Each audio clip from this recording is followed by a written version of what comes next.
Today on an all-new Dr. Phil. They claim their son terrorizes them. Why the hell are you yelling at your mother? That's what I grew up with. No, you never did. Can John Taffer He can use fear to manipulate you. My father chased me around the house with a loaded gun. help rescue this family? These are bruises on you. And where'd they come from? My son. Or was it you pushing me out of the house? Well, he wouldn't be pushing you out of the house if you weren't there. Let's do it. Have a good show, everybody. Here we go. This is a safe place to talk about hard things. Stand by. We'll count you down. Today's going to be a changing day in your life. 5, 4. I am not giving up on you.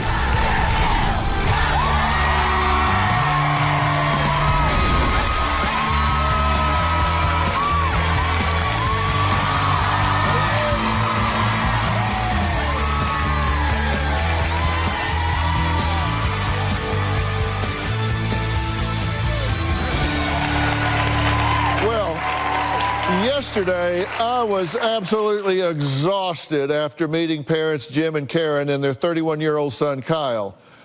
I mean, they could not bulldoze this grown man out of their house. They even moved states. And then when that didn't work, they checked themselves into a hotel just to get away from their son, they say is a violent mooch. Here's what happened so far. Since Kyle graduated from high school, we have spent hundreds of thousands of dollars due to the fact that we pay for everything. Kyle wants you walking around money, but he doesn't want to work. If you give him money, it's like driving down the highway and throw your money out the window. You're not going to see it again. We've tried so many attempts to get him to move out. We've tried to evict him, physically lock him out of the house, but it never helps. We just cannot get rid of him. I'm puzzled. He's living with you guys for 31 years. Yes, And he expects you to wait on him hand and foot, right? correct. His car, his gas, his food. It's a good deal if you can get it, I suppose. We pay for everything. Why? Don't know. You and I are both lost. We don't know why you're doing this. Because he's my son. At what point is enough and too much too much? That's why we're here. We need your advice. Kyle is verbally and physically abusive. One night, Kyle got mad and he started choking me. He attacked me and he beat on me with his fist. This is the hammer that Kyle used to threaten me, and he said, please, when you're going to sleep at night, sleep with one eye open, because you don't know what can happen. This is the alarm system. The reason we put this in, to protect me and my wife from my son. He hopes you die. He steals your stuff and sells it. He calls you names. He threatens you with a hammer. You put him in jail and then bail him out. What's your career? I'm a retired policeman. You have to help me understand what it is that's driving you to continue to do this. I think it's hope, hoping that he will learn to be productive, learn to get a job and hold the job. And what are you doing to teach that? Probably nothing. My parents are basically undermining my life. Whenever my parents loan me money, they expect to be paid interest. While I was locked up, my father sold my vehicle. My parents act like I'm some sort of psychopath. My mother made up a story that I was going to attack her with a hammer. No, I would never attack my mom with a hammer. My parents have cried wolf to the cops so many times that they actually feel bad for me, want me treated like a member of the family, not like an outsider. Why are you living there to begin with? You're 31 years old. I didn't have any other place to go. Where am I supposed to go? You're supposed to create a place to go. You're intelligent. You've got a degree. I helped create this situation, but they're not making it any easier for me to get out. You gave us a list of reasons that they are to blame for your unsuccessful life. Not helping me get on my feet, keep doing things to make my life fall apart, refuse to co-sign for a car, want to charge me gas money, made it hard to go back to my career in nursing. We talked to you for an hour and a half. You gave me 26 reasons that they own your problems in life. You said they treat me like an unwanted guest. Do you know why? Because of the past, yeah. Because you are an unwanted guest. While we were waiting for our current home to be built, we were living in an apartment. One time, Kyle picked up a cinder block, threw it through the front window so that he could get into the apartment. While we were out, Kyle decided to sell my washer and dryer so that he would have cash to live on. Don't you have a key to your house?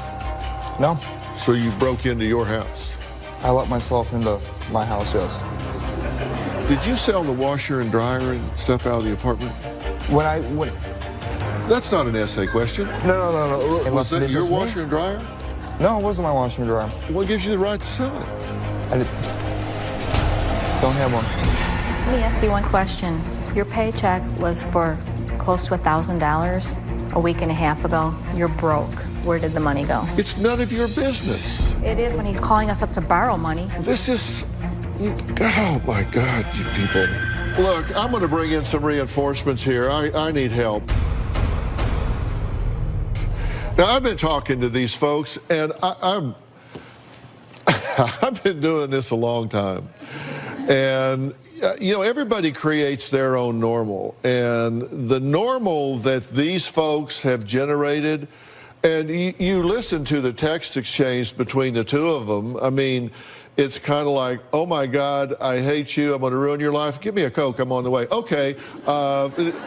It's like, what? It's like, I thought somebody had hacked into the conversation.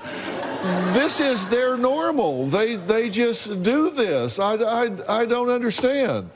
Kyle spends more time blaming his parents for his problems than trying to get his life together. His parents whine about the fact that he lives there, but they won't move him out. They put him in jail, then bail him out. This is normal for you guys. All we did was ask him to pay us back because he was supposed to pay us $312 that he owed us. I cashed a check for him. The check bounced. Let's go back to this. My boss gave me a check, and I gave it to him to cash, and he held on to it for over a month. Yeah. So the check was no longer good. No, that's Because wrong, Kyle. the guy canceled the check and paid me my full paycheck because he transferred it into account. So when the agreement was out of my tax return, he would get the $212 back. Comes to find out because he did my 2015 tax returns and messed up because You're a grown man. Why is your father doing your tax return? Because of you want to step on why there's no K2s and why I need the K2s for 2015? I did tax returns for you because you asked me to. Why? Oh my God. What are the K2s for? Look, I'm going to bring in some reinforcements here. I want to add someone to the conversation and maybe has a fresh perspective. And he really has spent his life focusing on people that make excuses.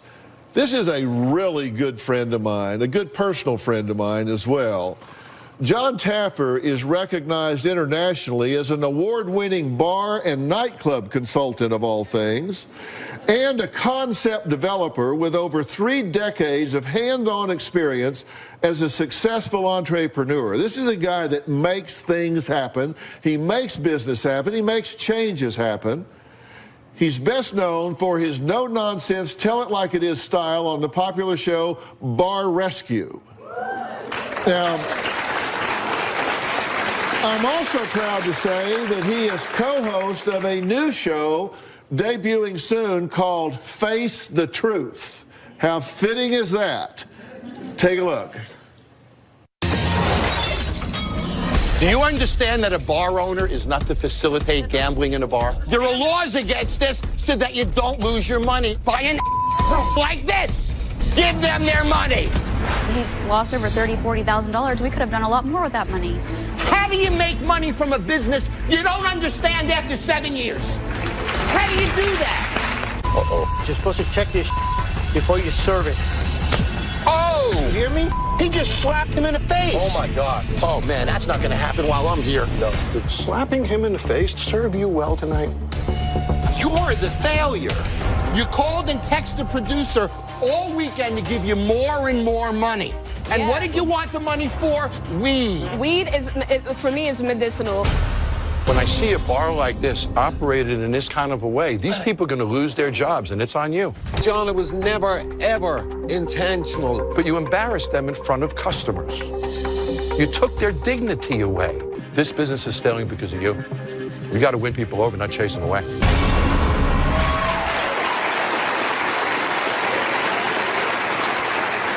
Well, John uses his tough love approach in his new book aimed at kicking to the curb the excuses that keep people from having the life they really want. It's called Don't Blank Yourself, Crush the Excuses That Are Holding You Back, which is available today everywhere books are sold. Please give a warm welcome to my good friend, John Taffer.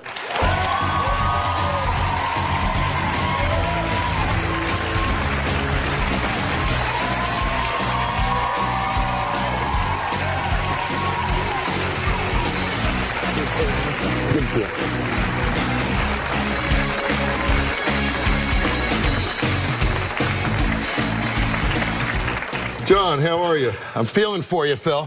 Yeah. You and I have talked about this situation. These are very nice people. They really are. These are well-intended parents. This is a well-intended young man. I asked John to be here today. We've been working on this. I called John, and we were going to have him involved in another story that we were doing. I asked him to switch and be involved in this story. He has written a new book. It's called Don't Blank Yourself. Crush the Excuses That Are Holding You Back, which is available today. I have spent some time reading this book. I've written 9 books myself, and you often say there's not much new under the sun, but I have to tell you, John, well done, my friend. Well done on this book. Thank you.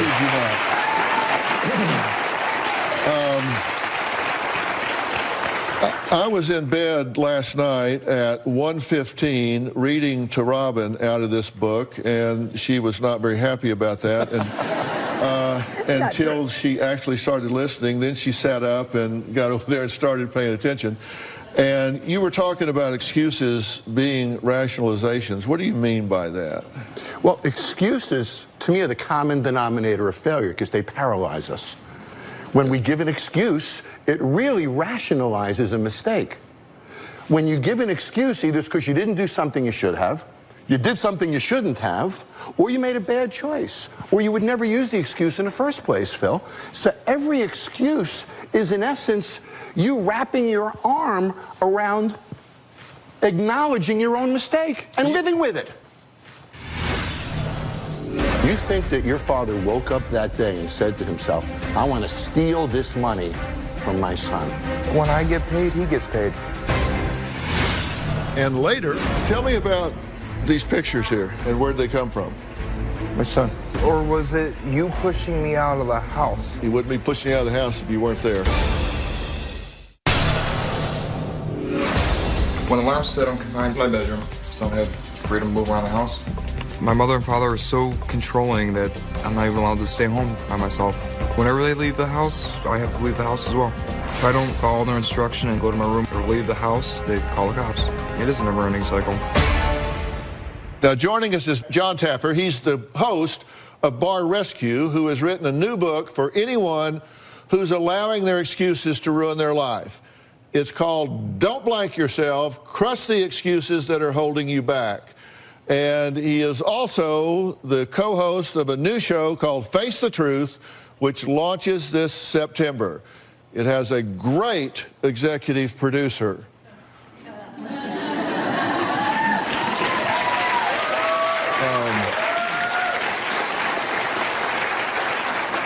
Several, actually. Me, my son Jay, Carla Pennington, the producer of the Dr. Phil Show, Patty, who is the producer of The Doctors. We've all come together to do what we think is a very important show at this time in America. Now, you're hearing a lot of excuses here, right?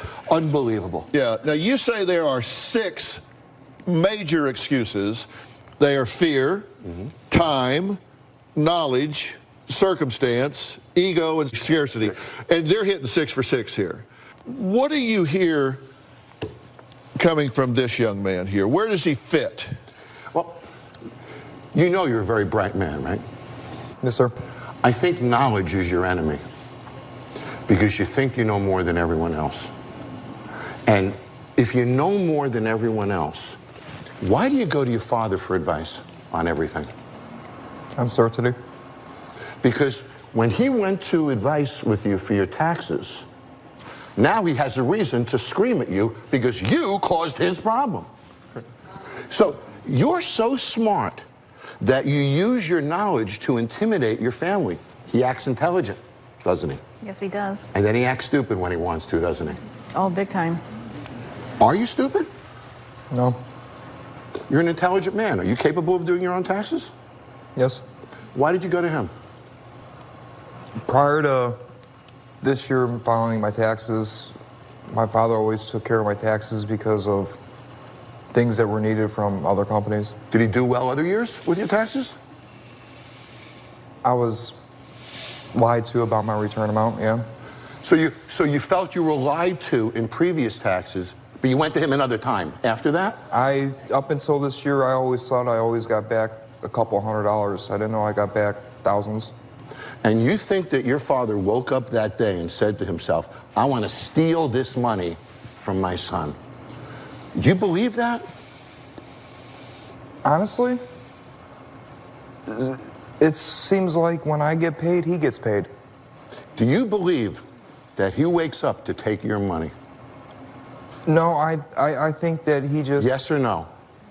Yes and no, because I think that he... Yes, or do you believe that your father wakes up and purposely tries to steal your money? No. So why would you accuse him of that? I think that I accuse him of that because of the way he comes across.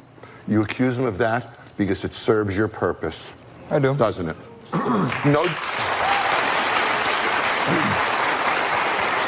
Here's the bottom line. Kyle, when I was talking to John about this, we agreed on one thing, and John said it very clearly. He said, Kyle has no reason to change because it's everyone else's fault. And I said, you know, necessity is the mother of invention. You have no reason to change because everything I say to you, you say yes, but. And but means forget what I just said. I'm now going to tell you what I really think.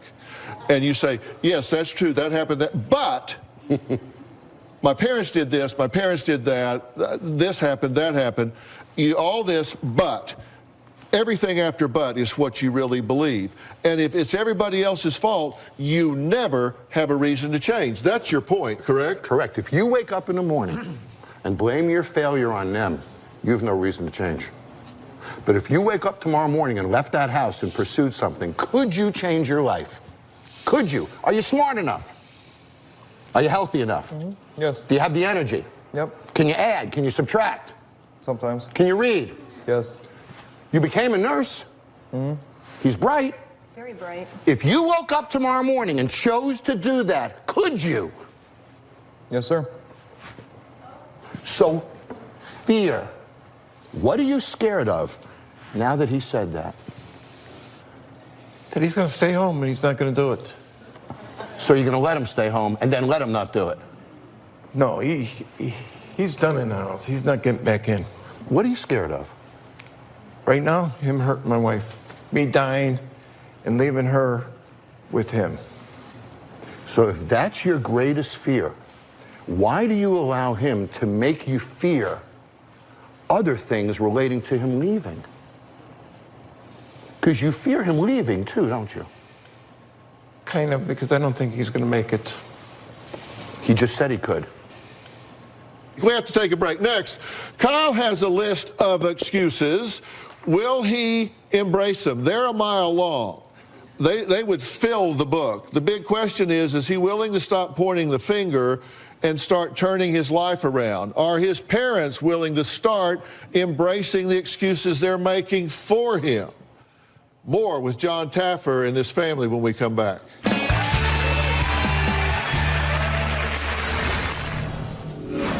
You lied to them to create fear because it serves you well. Why aren't we talking what happened prior to those texts? For every action, there is a reaction. You lied to create fear.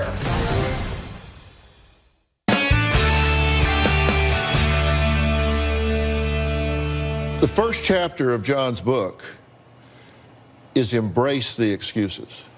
If you don't recognize that these are not just thinking, they're not just explanations, they're actually excuses. Excusing yourself from being accountable, excusing yourself from stepping up and doing what it takes to be a change agent in your own life. What John's saying here is embrace the excuses. You have to say, this is an excuse. I'm giving myself an excuse to not change. That's the #1 chapter in here. Embrace the excuses. And none of the three of you are doing that. That's why I said, well done. Because John starts out saying, #1, if you don't acknowledge, if you don't embrace the excuse, you are wasting your time. Right now, we're focused on this family.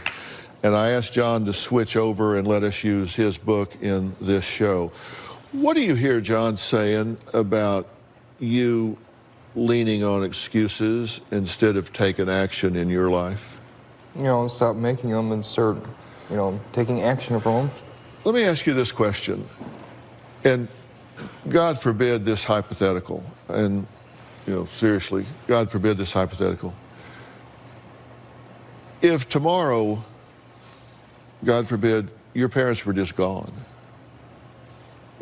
They were just gone. Scotty beamed them up or they fell off the earth. They just weren't here. What would you do? I don't know. Probably, I guess, reach out to one of my uncles up in Chicago. I guess they have all their last will. I mean, what else would I do? Do you have an estate for him? No. So there's no inheritance. So there's no end game for you here. So when they are gone, they're gone. What do? You so accept circumstance, which is an important excuse that I find comes up all the time. You're accepting the circumstance of him attacking you.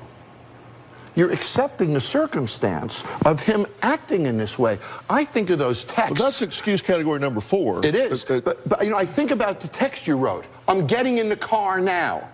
There was no car. Did you think there was a car when he texted that at the airport? No. Before the Coke line? No. So you knew he was lying to you? Yes. Why was he lying to you? To intimidate us. To intimidate you, because he knows that excuse #1 is his weapon. He can use fear to manipulate you. Have you ever? And he does it even when it isn't real. Have you? It was a lie. There was no car. You were never going to get in a car. You lied to them to create fear because it serves you well. Why aren't we talking what happened prior to those texts? For every action, there is a reaction. You lied to create fear. That's great. If everybody in America, starting in Washington, D.C., does not read this book,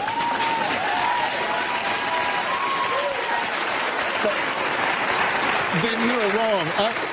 I've read it twice in the last week. You need to read it once this week.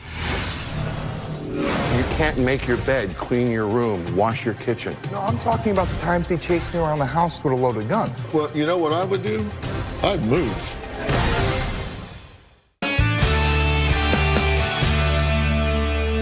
We're rolling so deep in dysfunction. You're exactly right. It's on both sides of this coin. This family's so dysfunctional. So what's your point? My point is, I've heard a lot about what I've been doing wrong, about my excuses. Okay. That's what I've learned to do. That's what I've learned to do from what their reactions, their actions. Mm-hmm. Like What's your point? Why aren't we talking? Why am I changing my excuses? Why can't we change their reactions? Hold on. What the hell difference does it make? Why can't both parties change? What difference does it make to you? I'm just saying, well, should a family threaten each other? No, I'm saying, what difference does it make to you? You want to fix your life, right? I want to fix my life and my family. I want to be able to have a relationship with my father. If you fix your life, don't you think you'll fix the relationships around it? No.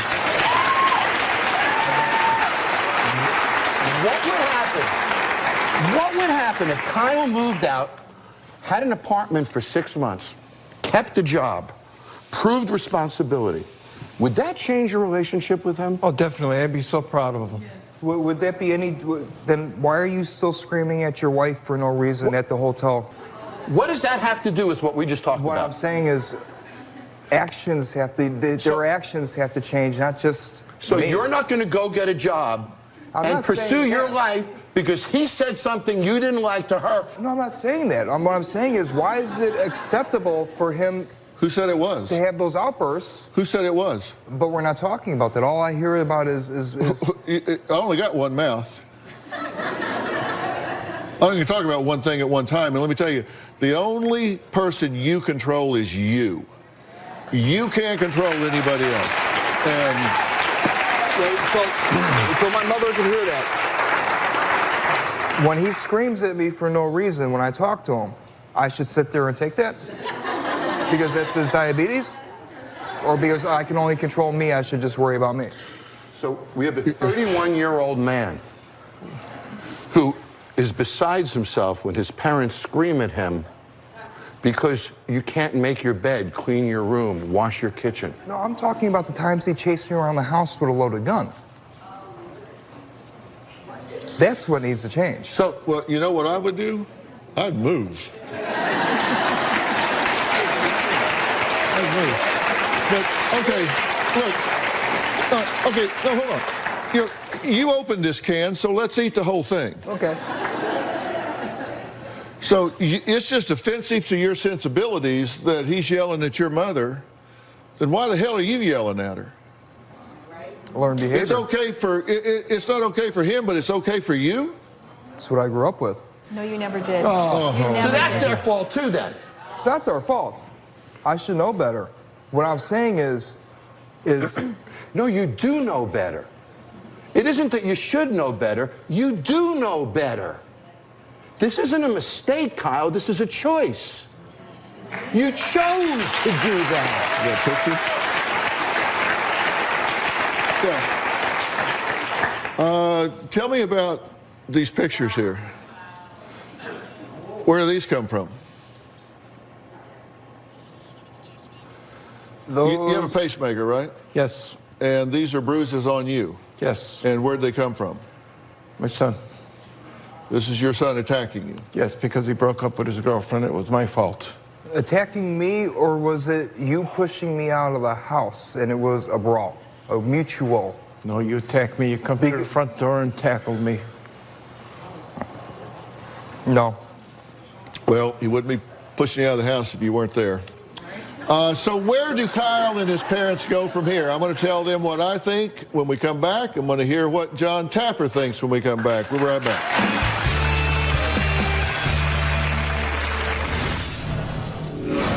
My mother is taking me to 7 mental hospitals trying to get me lied on and tell them I want to hurt myself. On the way driving him to the state hospital, Kyle wanted to reach over and grab the steering wheel and kill the 3 of us in the car. For the record, I'm not a danger to myself or them. I just want to live my life. I'm insane. My parents have tried to peg me as a danger to myself and them. They use my diagnosis of bipolar as the rationale for treating me the way they do. One time, my mother took me to 3 different mental hospitals one day and told me that if I didn't tell them I want to hurt myself and get committed, I wouldn't be allowed to come home. Well, on the way driving him to the state hospital, Kyle kept telling us he was having dark thoughts. Kyle wanted to reach over and grab the steering wheel and kill the 3 of us in the car. My mother is taking me to 7 mental hospitals trying to get me lied on and tell them I want to hurt myself. Each time she's trying to get me committed, they tell me I don't meet criteria. He admitted he wanted to kill the 3 of us. He wanted to commit murder and suicide. Yet, this isn't criteria to be committed into a state mental hospital. I'm sane. I even have a letter from the mental hospitals where it says that I'm sane. Every day he would come home from therapy with one of those adult color books, and he would want it on the refrigerator. I thought this was the most ridiculous thing ever. My parents are constantly telling people I'm crazy. I'm tired of it. Kyle needs to get his life under control and to stop blaming us for his messed up life. Well, I'm back, and joining us is John Taffer, host of Bar Rescue. He has written a new book that teaches people how to overcome the excuses that are keeping them from the lives that they want. Now, one of the things John talks about in the book is if you don't embrace the excuses, if you're in denial, then obviously you're not ever going to change it. Say a couple of things about that. So, self-accountability. As long as you can blame your shortcomings on somebody else, you have no reason to change. You know that's music to my ears, right? Of course it is. So if you understand that excuses are poison, Don't eat the poison. Don't let them come out of your mouth. Every time you begin to blame them, you stop yourself. Every time you begin to blame circumstance, you stop yourself. There are other kids that reach 21, 22 years old that move out of their house and do fine. You didn't. That's on you. There are abused children that move out. I sit on a board of a foster home where I see it. They grow up, they move out. You didn't. You cannot use the excuse of your parents for your failure. And he doesn't have a responsibility to change. You do.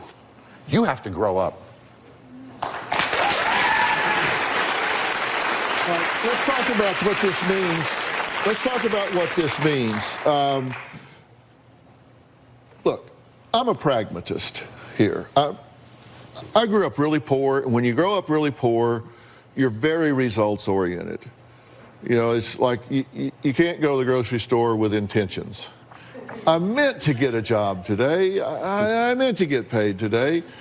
You go to the grocery store, you either got money in your hand or an empty stomach. It's just, you grow up very results-oriented. What could have happened did, okay? This is not a Kyle problem. You seem to need to hear that to be validated in some way, and I want to say that in all sincerity and all honesty. This is a family problem. You're the squeaky wheel, and the squeaky wheel gets the attention because it's making noise, and so everybody pays attention to the squeaky wheel. This is a family problem. You didn't hear the first segment, but, you know, audience, tell him, did I ask them what the hell are you people thinking or not? I mean, I did.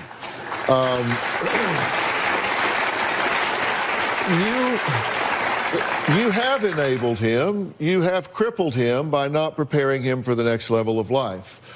And the dysfunction going back and forth in this family is really staggering. Well, one person can solve it. It certainly can, and we're getting there. You're the one who can solve it by action. Here's the thing. What could have happened did. That's water under the bridge. You know, the only way the past becomes your future is if you go through life looking over your shoulder. We can't do that. That's happened, that's over, that's behind us. So what do we do now? I would like him to understand that this doesn't mean I run out and buy him a car. Rent's due Friday.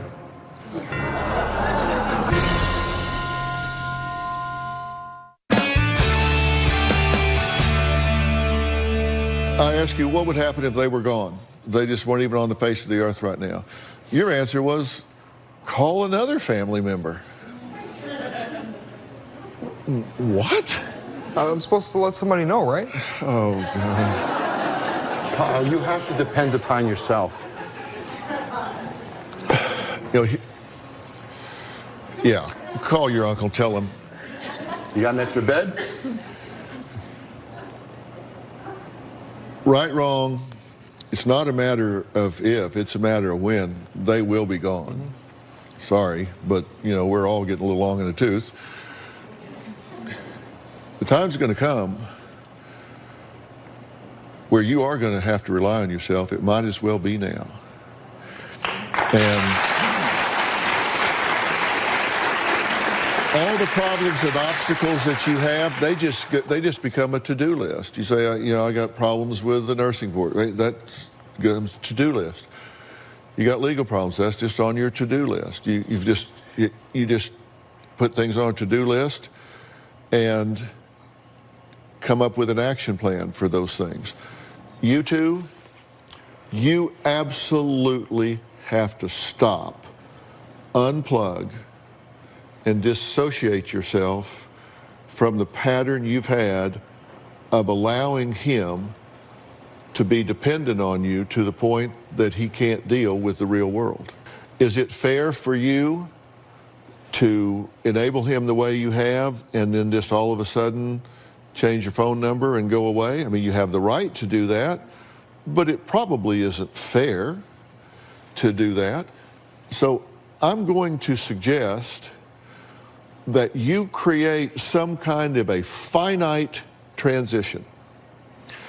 If he has a place to live, great. If he needs a place to live, then agree to say, look, I'll set you up for 90 days. I'll pay for 90 days in a furnished place for you to live, or unfurnished, whatever. Do not sign a lease, at least not beyond 90 days. Do not co-sign for a car. Do not do that. Give him 90 days of food and shelter. And during that 90 days, he has an opportunity to make some choices and get some traction. And if he chooses to squander that, then you've met your responsibility. And if he doesn't embrace that, he's not going to embrace it if you did it for 180 or 360 days. Do 90 days. That gives him an opportunity to do it. During that 90 days, I am going to get you a life coach. I'm going to get you a life coach that is going to help you with your to-do list. And if that means coming up with a plan for the nursing board, coming up with a plan for the courts, coming up with getting a headhunter, coming up with a resume, coming up with whatever it takes to help you really get yourself back positioned in life. Somebody that will really help you, so you don't have to just sit there staring at the wall saying, what do I do first? Somebody that's a real life coach. I'm not just talking about somebody that declares themselves a life coach and they do yoga on the side, or they do baking on the side, or they paint cars on the side. Somebody that truly is trained as an action-oriented life coach, and they're going to work with you in a very intensive way to get this done.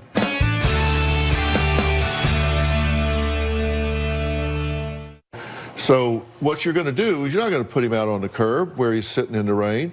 Whatever he's got in your home, fine. Make it available. Put it in a storage building, give him the key. But it's out of your house. He has said, he's made a record on national television that he no longer resides at your home. He said, that is not my residence. He said that. He's made a video record here on national television that is not his home. He says, I have a few things there. Well, you know, anybody can have a few things there. They'll be gone. As soon as you put them in a storage building, or if he tells you a place to send them over there, and set him up with a reasonable place for 90 days. And at that point, he's on his own. My belief is you just don't do business with family. Just works better if you don't. So set him up for 90 days. We'll get a life coach, and that will give you a genuine running start with somebody that'll help you in a meaningful way. Make sense? Yes, sir. Does that make sense to you? Yes, sir. Make sense to you? Yes, it does. Act on it. Act on it. I would like him to understand that this doesn't mean I run out and buy him a car. No. I said, didn't I say you don't co-sign for a car? I said 90 days. You make sure he has shelter, food, from the rain, place to live, place to live, something to eat for 90 days. That I can do. Rent's due Friday. You have a place? Yeah, I do. Oh, great. If he's got a place, cover it for 90 days. I will. Cover it for 90 days. For 90 days. All right? Thank you. I appreciate that. Thank you. Then you're set. Excuses are holding you back. But there's a lack of pride here.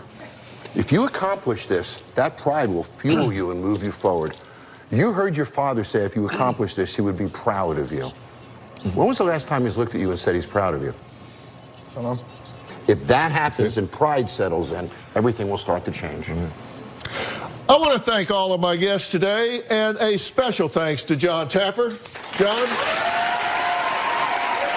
his new book is called Do Not Blank Yourself. Crush the excuses that are holding you back, and it's available today everywhere books are sold. And by the way, everybody in the audience is going home with a copy. Thanks. We'll see you next time. I'm going to get somebody really good to help.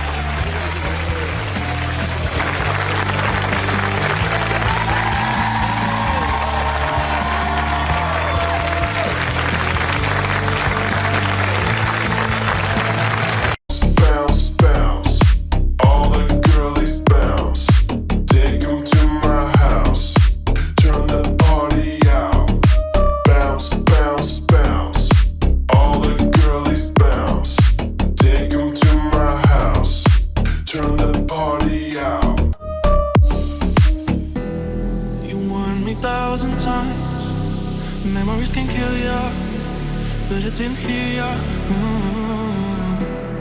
I thought that I could fly, but woke up on the asphalt. I swear there was the last time. I've always been naive. Call it.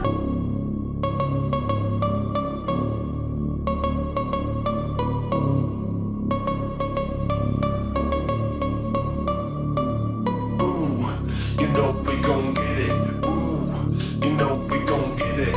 Ooh, you know we gon' get it. Every day and night, that's right. Ooh, you know we gon' get it. Ooh, you know we gon' get it. Ooh, you know we gon' get it.